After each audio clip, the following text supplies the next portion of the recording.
Here's an unboxing and review of my new Blockbuster video 1000 piece jigsaw puzzle.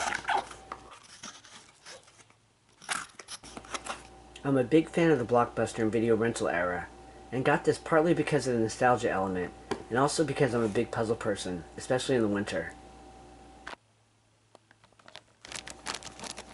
This puzzle has a lot of retro movies, including some of my favorites, like Reanimator, Near Dark, Superman, Star Wars, and some Arnold Schwarzenegger movies. I usually use sorting trees for bigger puzzles, but didn't need to for this one, because all the pieces are very specific. It's a fun puzzle to do, and I'm glad I got it for my collection.